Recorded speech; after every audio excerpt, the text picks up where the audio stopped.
सुखदेव जी महाराज से चौथे दिन जब पहले संक्षिप्त में उन्होंने कथा कह दिया पूरी, तो कहा महाराज आपने संक्षिप्त से कथा तो सुनाई, लेकिन अब विस्तार से कथा सुना रही है हमारे इष्ट की। तो वहां भी उन्होंने 16 प्रश्न किया है। भगवान पैदा हुए तो कैसे पैदा हुए, क्यों पैदा हुए, एक बार में 2 माँ के पुत्र कैसे बन गए, ऐसे ऐसे करके 16 प्रश्न किए हैं। और यहाँ मैया पार्वती जी ने 16 प्रश्न किया है। 8 प्रश्न है निर्गुण निराकार के विषय में और 8 प्रश्न है सगुण साकार के विषय में। यही 16 प्रश्न का उत्तर जो जान जाए वो दुनिया का सब कुछ जान गया, कुछ बाकी ही नहीं रह जाएगा, दुनिया का सबसे बड़ा विद्वान हो जाएगा। और कहा प्रथम सुकारण कहूं विचारी, निर्गुण ब्रह्म सगुण बपुधारी। क्या गजब का प्रश्न है महाराज। आप पहला प्रश्न तो ये बताइए कि जो निर्गुण है, निराकार है, अनाम है, अरूप है, अदृश्य है, वो दृश्यवान कैसे हो जाता है, नाम वाला कैसे हो जाता है, रूप वाला कैसे हो जाता है महाराज। अपुनि प्रभु कहु राम अवतारा। ये बताइए कि भगवान को अवतार लेने की क्या जरूरत पड़ गई। अगर वो ब्रह्म है, वो परमात्मा है, जिनके भृगुट विलास सृष्टि लय होई, केवल भवें टेढ़ी हो जाए तो पूरा ब्रह्मांड चकनाचूर हो जाए, वो परमात्मा अवतार लेकर के आए, ये बात समझ में नहीं आ रही है। और कहा बाल चरित पुनि कहु उदारा, और कहु जथा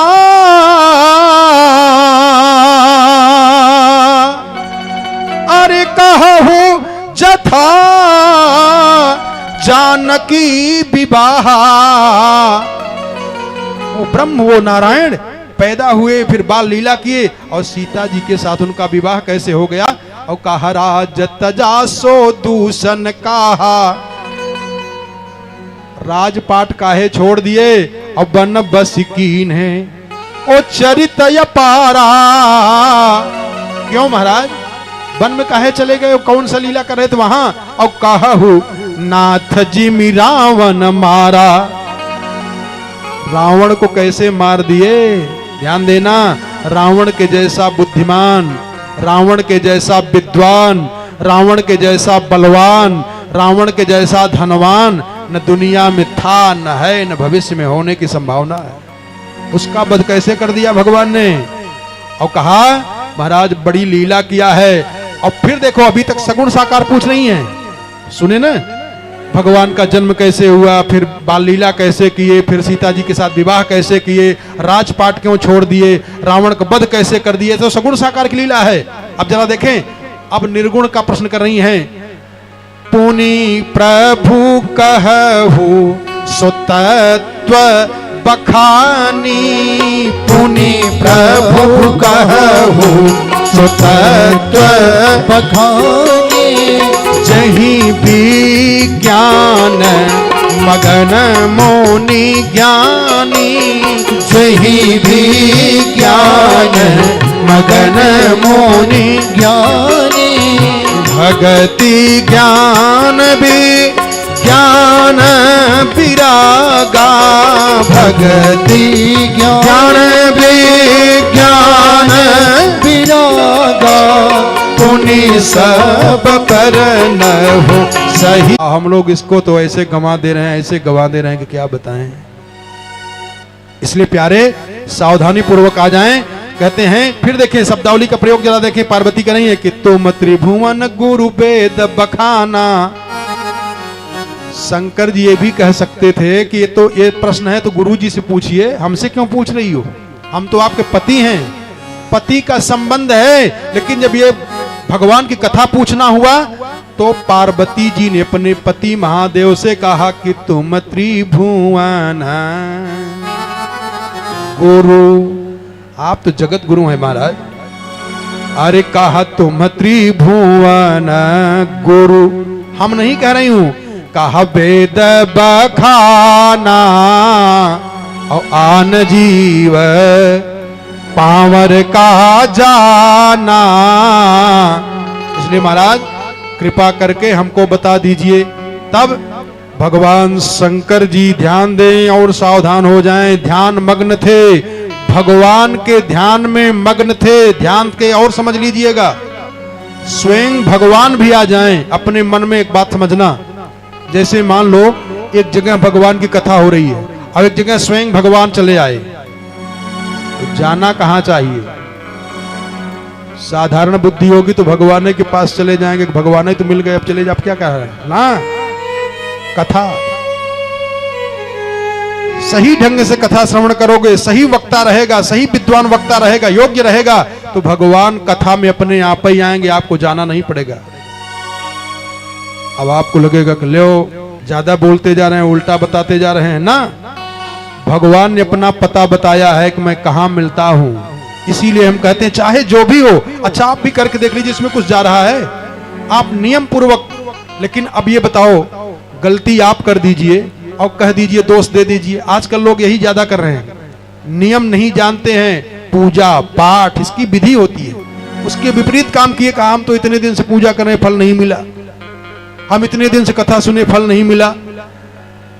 कथा श्रवण करने का तरीका होता है और योग्य विद्वान ढूंढना पड़ता है। कथाकार सब नहीं होते हैं, कथाकार तो भगवान की कृपा से कोई होता है, सब कथाकार नहीं होते। इसलिए सत्संग की महिमा, सत्संग का जो शैली है वो अलग है, प्रवचन की शैली अलग है, कथाकार अलग होता है। कथा कैसे कहना चाहिए वो विशेष वो जानता है, तब कथा सुनाई जाती है।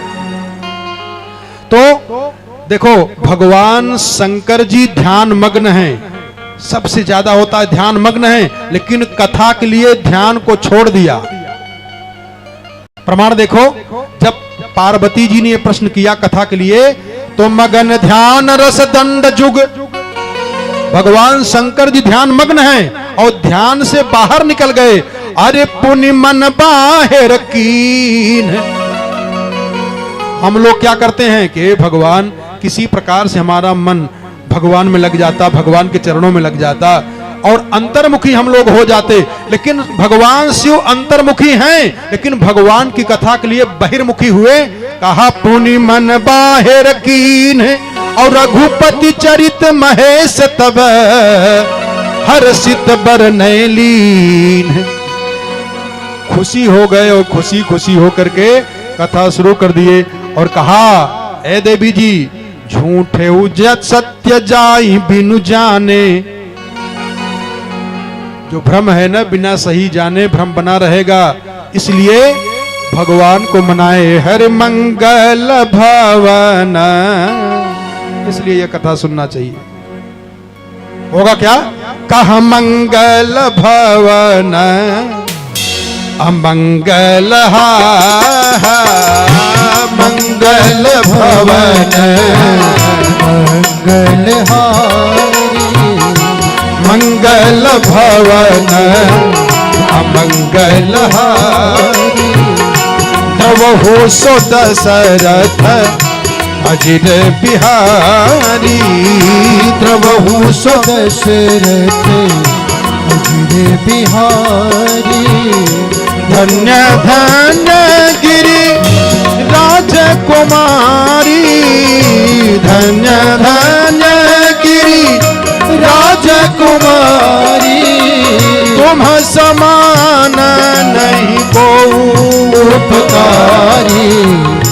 धन्य धन्य गिरि राजकुमारी। तुम समान नहीं उपकारी। पूछे रघुपति कथा प्रसंगा। पूछे रघुपति कथा प्रसंगा। सकल लोक जग पावन गंगा। पूछे रघुपति कथा प्रसंगा। सकल लोक जग पावन गंगा। ध्यान दें, पार्वती जी को महादेव करें, धन्य हो पार्वती जी, धन्य हो। 2 बार विशेषण रहे, धन्य धन्य गिरिराज कुमारी। धन्य हो देवी जी, धन्य हो। क्यों?